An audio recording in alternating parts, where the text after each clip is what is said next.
Ano na naman kaartihan yan? Mark naman, hindi lang naman kasi pera ang sukatan ng pagiging asawa. Eh ano? Hindi ko alam na ganyan nakabigat ang nararamdaman mo.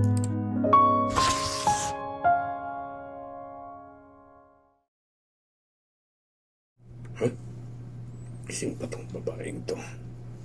Balabag! Binagsak ko yung binalabag aking bag. siya? Binagsak ko yung aking bag. Sorry. Balabag!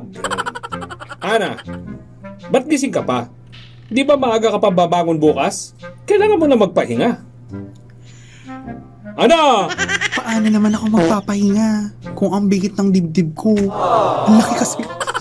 What? Ano na naman kaartihan yan? May nagawa na naman ba akong mali? Mark naman, 6 na taon na tayong mag-asawa. Hindi naman kita pinagdududahan. Alam ko namang tapat ka eh. Pero tanong ko lang, wala ka na bang ibang maibibigay kundi yung bare minimum? Ha?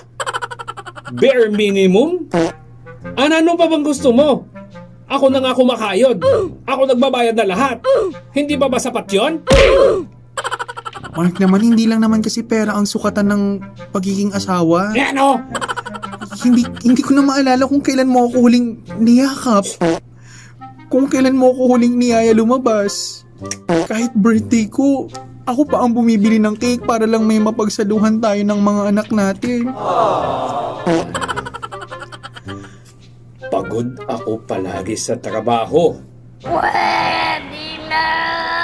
Hindi ko naiisip yung mga bagay na yan.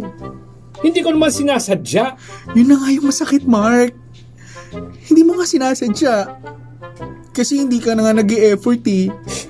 Lagi kang sumisigaw. Lagi kang galit tapos wala namang kasunod na pagbabago. Para akong mag-isang mag-asawa dito. So, ano? Gusto mo na akong iwan? Hindi ko alam. Iniisip ko yung anak natin, syempre.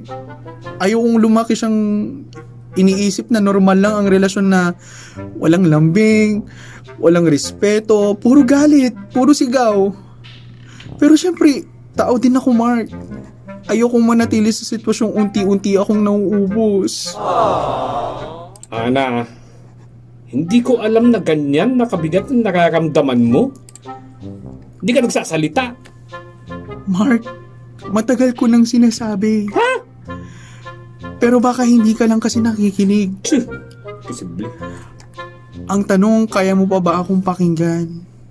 Kaya mo pa bang baguhin ang paraan ng pagiging asawa mo sa akin? O hanggang dito na lang tayo? Ana?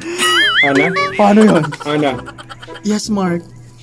nakikita kong gumagalaw ang bibig mo. May sinasabi ka ba? Grabe! Ang sakit. Grabe naman kasawa. Grabe naman ang kasawa yun. Sabi mo, hindi ako marunong makinig. Ah.